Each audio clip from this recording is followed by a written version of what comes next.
I'm as mad as hell, and I'm not going to take this anymore! Hey everyone, it's Matthew Zachary, and welcome back to Out of Patience. What was once a show is now a party right here on the same feed you already subscribed to. Why? Because I'm now the ringleader of a whole new cast of senior correspondents with segments featuring opinion pieces, rants, and the latest news about the shit show that is our fabulous healthcare system. The only thing that hasn't changed is our mission to make healthcare suck less for everyone. Let's get started.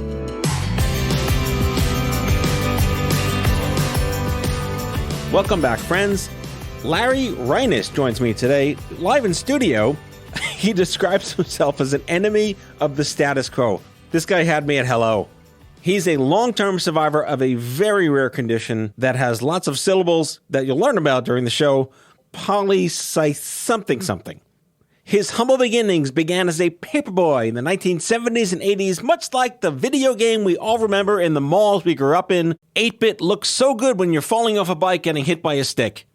He's been an active advocate for the Leukemia Lymphoma Society, doing the team in trainings. He's a prolific blogger. He talks about what it's like to grow up in an age where rare disease actually has a voice and what you can do about it and how you build your communities. You know, I'm not a fan of just be your own advocate. Not everyone has the chutzpah embedded in their genetics to be their own advocate, but he's a great guy, very authentic.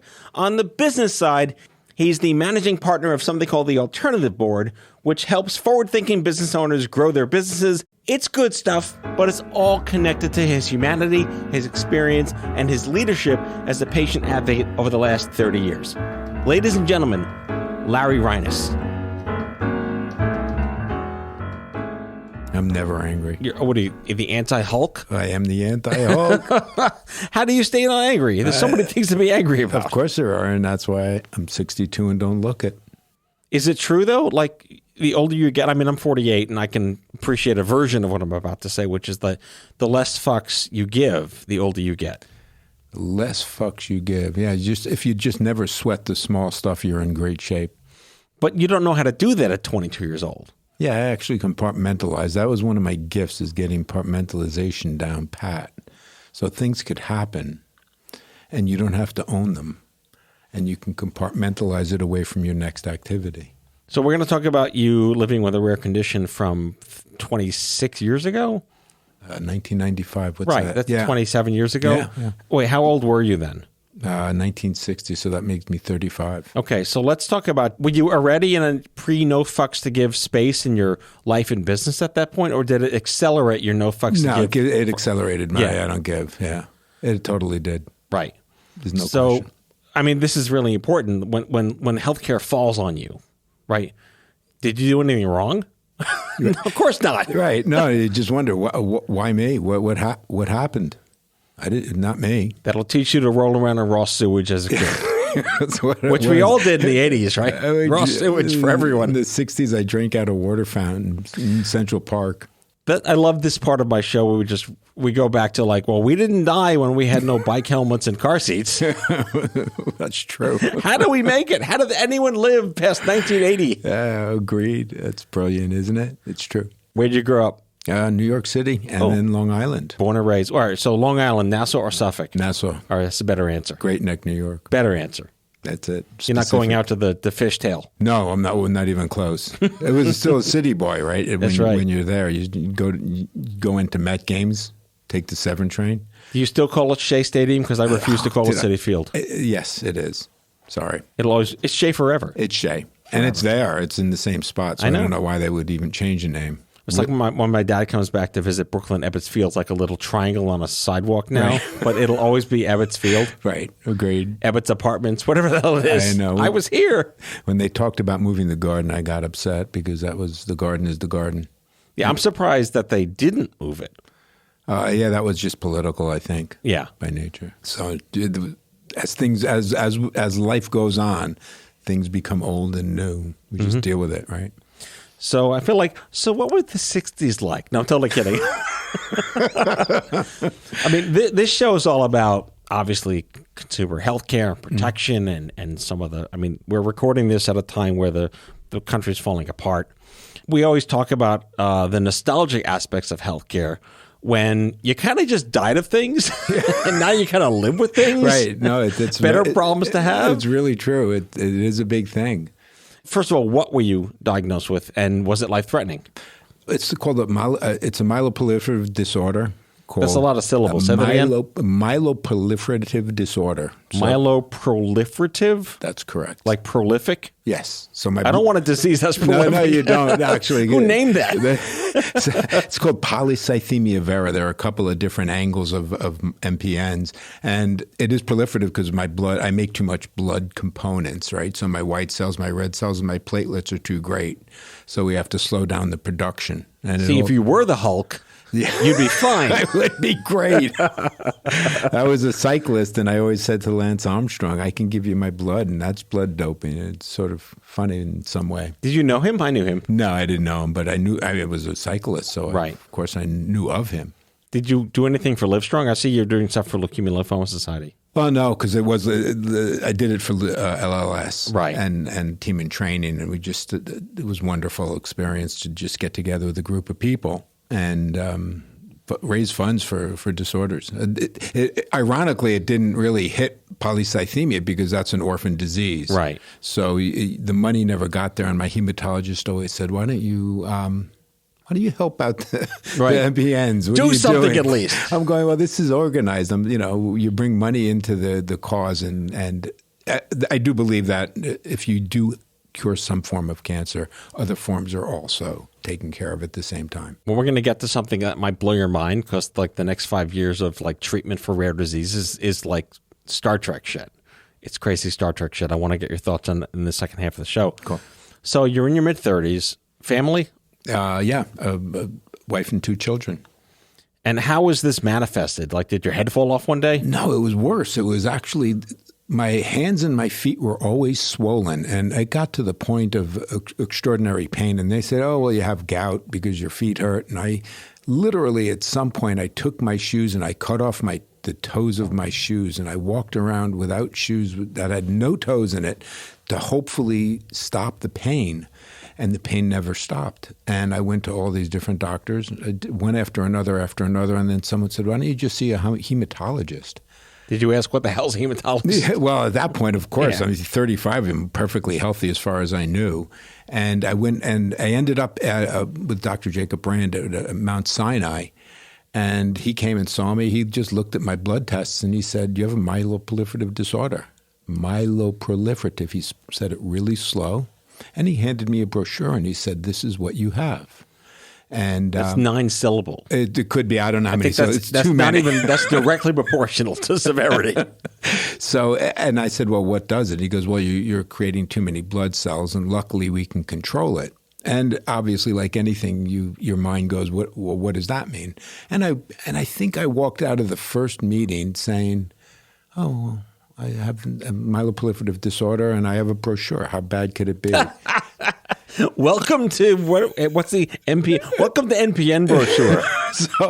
So my brother happens to be in the sciences, and I called him up and I said, the guy said to me, I have this myeloproliferative disorder, and I didn't say it right, I didn't spell it right, and he goes, no, it was almost disbelief. And as I started to read about it, I said, well, this sort of sucks. This isn't really good. Right. And then you start reading that it sort of. And you mean reading, because there was no internet. Oh, there was no internet. I was diagnosed in 96, so we're like fucked by Clinton-era healthcare. Right. No, and you didn't know what to do, right? Because so it was, how do I get to understand what it is that I have?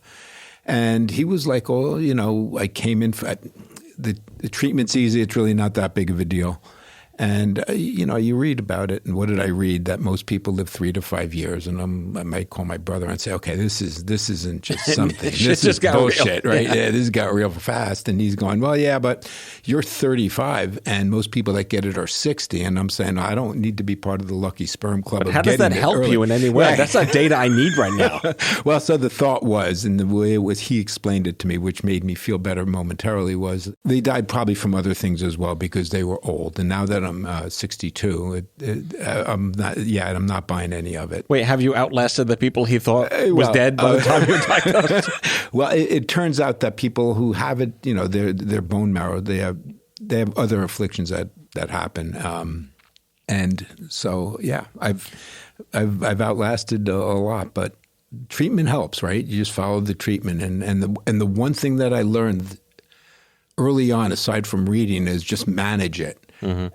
And not only manage it, but manage it so that the people that are treating you respect you when you say something about what you have, even though that's hard to do because they've spent years learning it. But you can basically read up and most things and educate yourself to the point of being able to speak like an authority. So outside of that fabulous pamphlet you got that totally solved all your problems on one clear day, do you feel like you were spoken to as a person, as a father, or just as like a number or data point? No, Dr. Ram was amazing. He as much time as I needed and wanted, he would explain anything. He spoke slowly because the words were as 9 syllables, you said? Yeah. So they were all big words, and nothing resonated.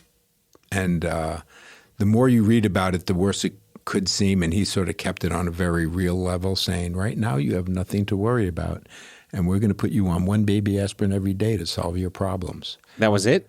That's the way it started, yeah. So, and they smell good too. Like baby aspirins are I just remember their smell. John, what was it? Bear, St. Joseph's. St. Joseph's aspirin. That's what it was, yeah. with orange flavored. So I got to take one every single day. And that lasted for years. And then the disease progressed a little bit. Obviously, it's not fatal because I'm here, but I needed to up the meds, right? Rumors of your death have been greatly exaggerated. Agreed.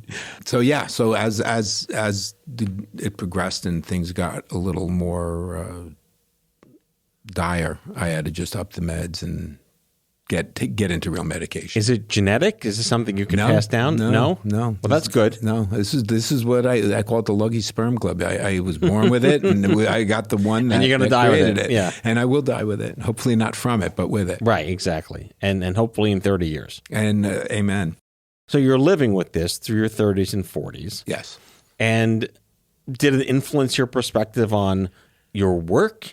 We're going to get to what you do, which is coaching businesses, but having started 2 companies myself, having healthcare benefits, having come from what I went through, was so important to make sure that people that I hire that become part of our team, reflect what I wish that I had, right, or what we believe is deserved. 1,000%. No, of course it influenced everything I did after a while. You begin to realize how precious life is and what you have to do in order to maintain it, if you will. And it really comes down to management. And if you have the right attitude and you don't fear anything and you decide, I'm going to manage this, then you do your best. You learn as much as you can and you become your own advocate. And that's what's helped and guided me through it. Do you think that there's a conflation between no fucks to give and having no fear? It's a great question. You need to manage, right? So you have to give a fuck. You can't just say, no, this isn't going to be. There are some things that you must give a fuck about, right, and some things you should not give a fuck about. Right. You have to determine, and it's important. Obviously, it's important enough to have to care about it and to manage it. And if you don't, then it's not good. So you have to manage it and care about it, but you just have to have no fear. Maybe of the MRI machine, but nothing else. Well, that's the scanxiety. I love that phrase, right? Yeah. Well, is that part of your checkups? You have to go in every now and then? I go in a lot, but the MRIs are not unless something happens, and then I know that I'm in for a battery of exams. Mm. And it sort of is. The interesting thing is, and I hope this isn't too much of a tangent, February of 20, I thought I had the flu, and things lasted a long time. And I couldn't believe it that the flu was lasting day 5, day 6, day 7. And then one day I'm sitting there. You had monkeypox. I had monkeypox, that's right. And I looked at my wife and I said, it's hard to breathe, but if I go to the hospital, they're going to make a shit show out of it. And they're going to take MRIs and they're going to take tests and it's going to take forever. And I don't know what it is. And all it is a little challenge breathing. And it was 2 days and I lived through it. And I got better. And just the fact that that was in my mind, I would have probably been in the hospital had I not have the fear of being poked and probed and 72 blood tests, and we have to find out what's wrong. Pictures all over the place. So in some ways, I'm fearing any sickness, but I also know that I have to address it. And that was well before we knew that there was this thing called COVID-19. You were an early adopter. I was very early. Well, and I was thank you for a that. survivor, right? But I did survive it, and it was fine. And I am fine. I found, obviously, the antibodies were there when they finally came out with tests. And I'm happy the way it turned out okay. Humpty Dumpty sat on the wall. I didn't have a great fall, thank you. All right, on that note, we will be right back after a quick break.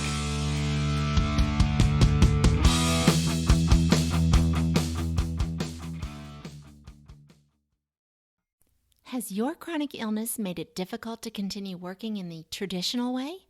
Want to learn how to find and create flexible remote work that both accommodates your chronic illness and generates an income? Join the Patients Getting Paid membership, a community of chronicpreneurs where people just like you find workshops and trainings, weekly updated condition-specific gigs, twice monthly coaching calls, co-workings, accountability, and the kindest community to support you on your path to make money while working from anywhere and taking good care of yourself. Learn more or join us at patientsgettingpaid.com.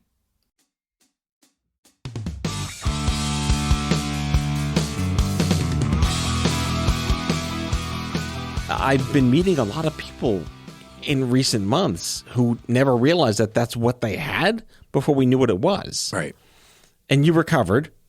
100%, yeah. So no late effects, no long COVID? No, I don't know what long COVID is anyway. I sort of ignore that and just keep living. But yeah, I've had fatigue. I had fatigue for probably 8 or 9 months. Like we're at the point where I would just go and say, okay, I'm taking a nap. I'll be back.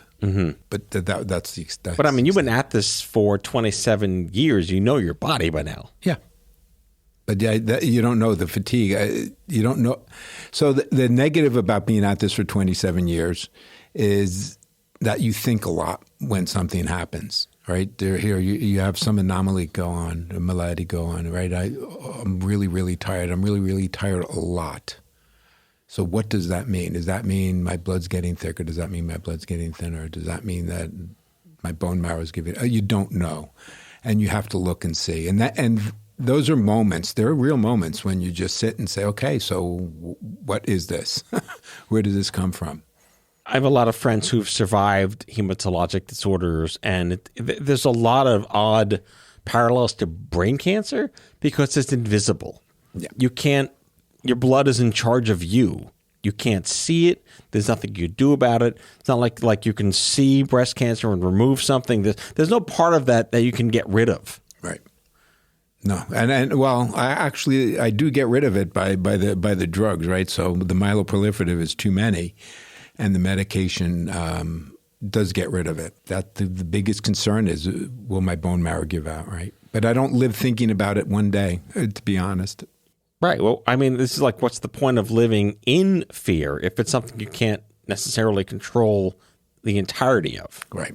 And I actually asked a question, which still is open, was, why don't you just farm some of my bone marrow now so when I give out, I don't need a match, you just throw it back in. And the answer is because when you have overactive bone marrow, they just don't want you to have it again. And that would be interesting since the alternative is awkward. So you have too many blood cells. Yeah. Red cells or white cells? Yes. Or yes. plasma? All of them? Yes. Yes to all. So it's like of the Japanese subway system of arteries and veins? Yeah. Okay. So I have it's white cells, red cells, and platelets.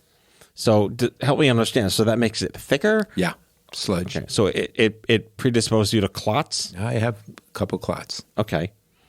Clearly I'm a doctor. Yeah, you're doing a good job here. You're diagnosing me.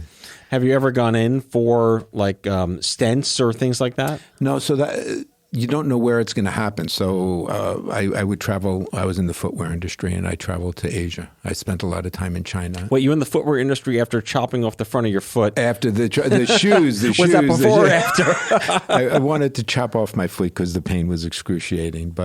And one trip I came back, and I went for my regular checkup, and the doctor said, something's wrong. You have to go.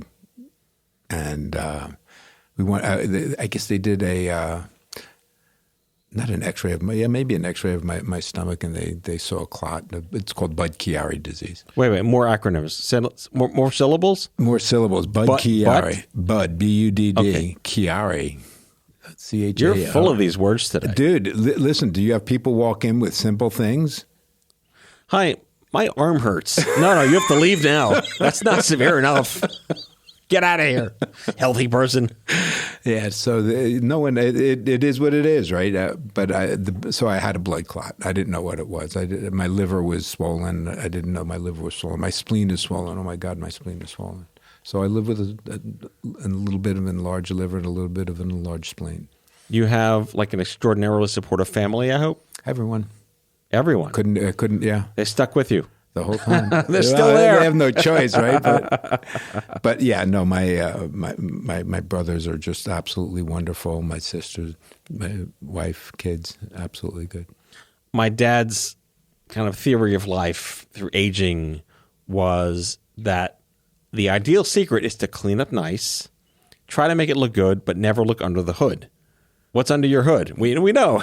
It's kind of a hot mess of medicines and scans and whatnot. Yeah. I was reading, I love this part, that you were very open about how you were a paperboy. I was. The early beginnings. That's the way it started. And what did you learn from being a paperboy besides tolerance of neighbors that didn't like you? No, so it was the brilliance of an entrepreneur. What happens when you start as a paperboy is that you learn every aspect of a business. You learn customer service, you learn fulfillment.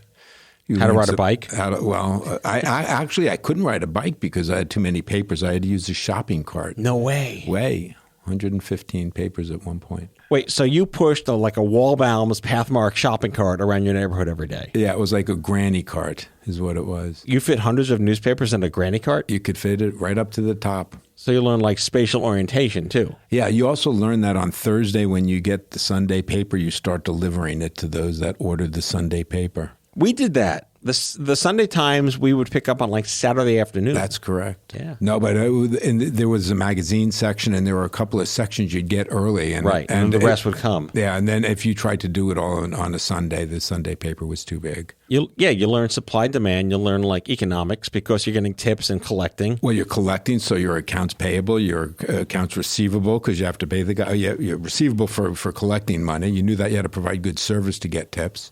And you had to know the weather too, because otherwise you wrap everything in a bag. Well, guess what? You always wrapped it in a bag because you never knew. You just had to do it. Right. Like that, you were just prepared always. So did you like throw them from the street, or did you individually walk up to the houses? So I actually walked up because that was the way you got the best tips. Because when you put it right where they wanted it, that was the most desired effect to get the largest return on your labor. Wow.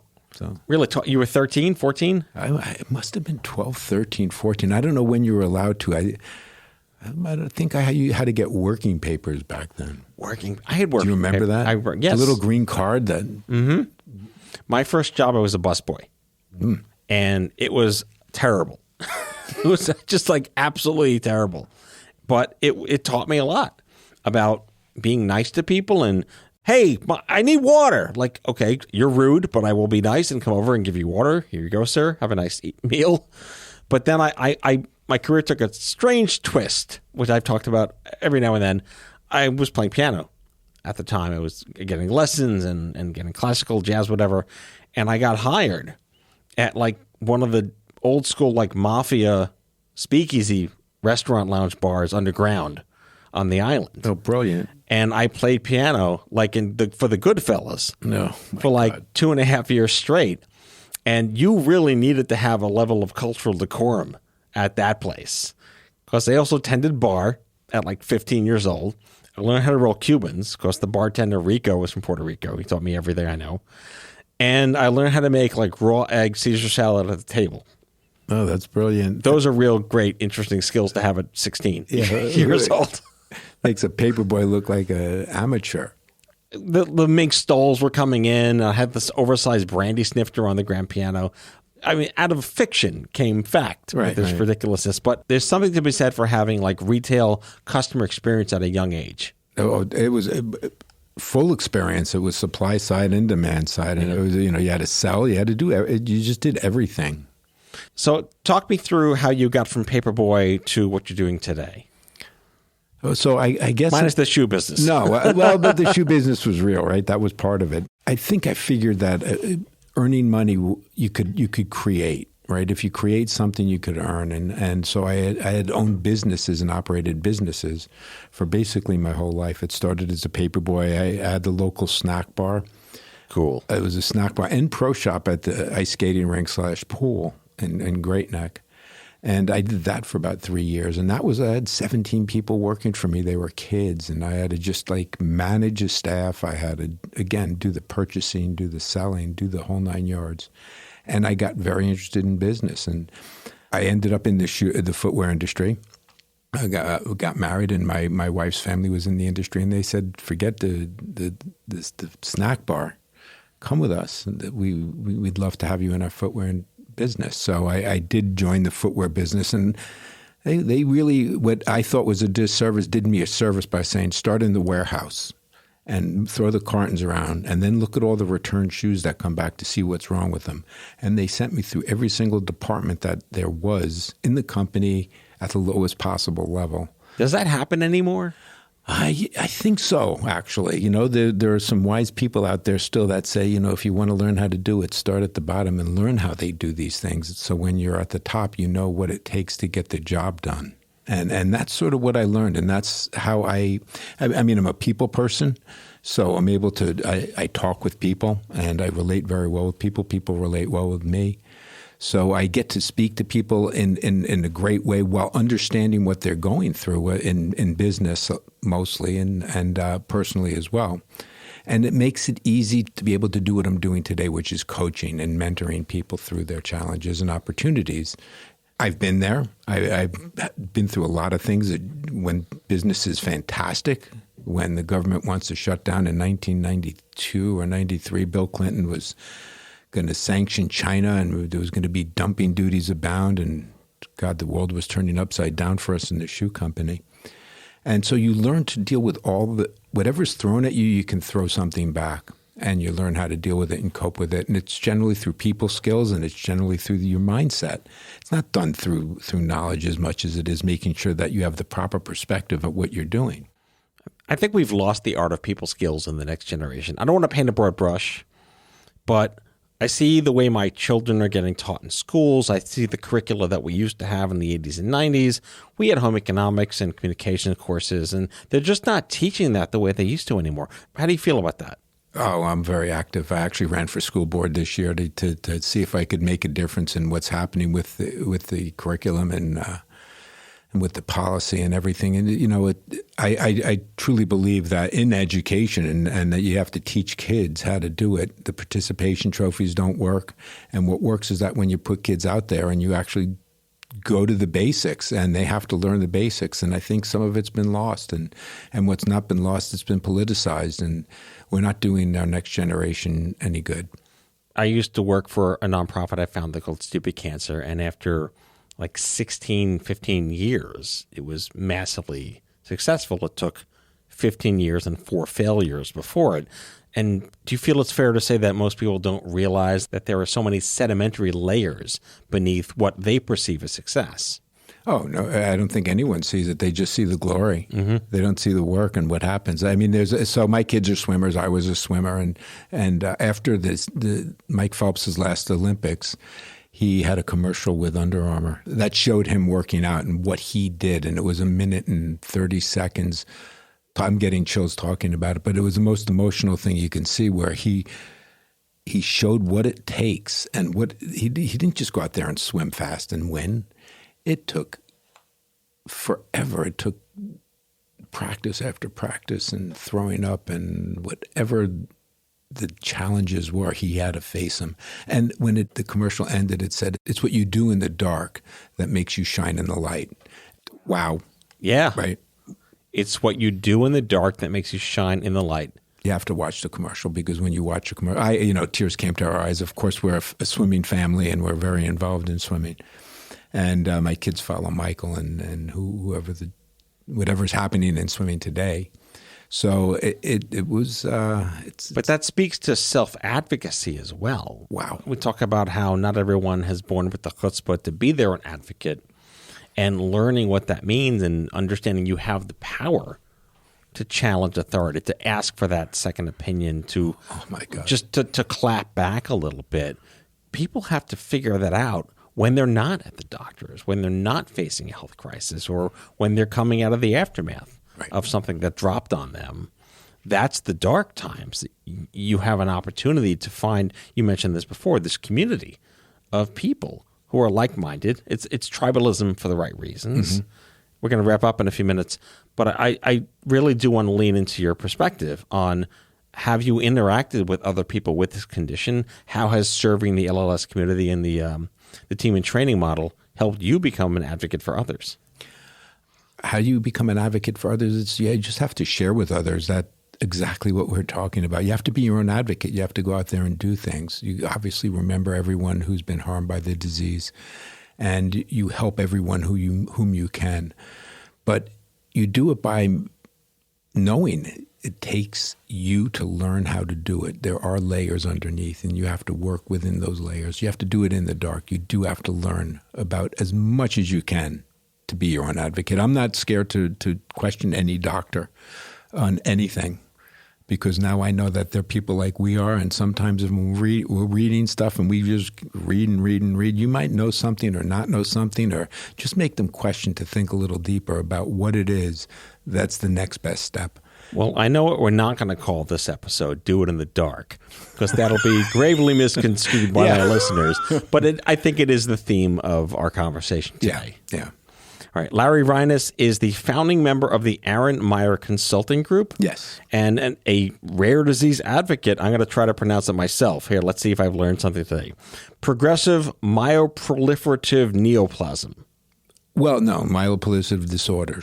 But it is MPN is a myeloproliferative. You're right. It is a neoplasm. I've been appropriately corrected. Thank you so much for coming on the show, Larry. Thank you for having me. This was a wonderful experience, and I hope people take to heart that they have to learn to do for themselves, as well as going to medicine for the answer.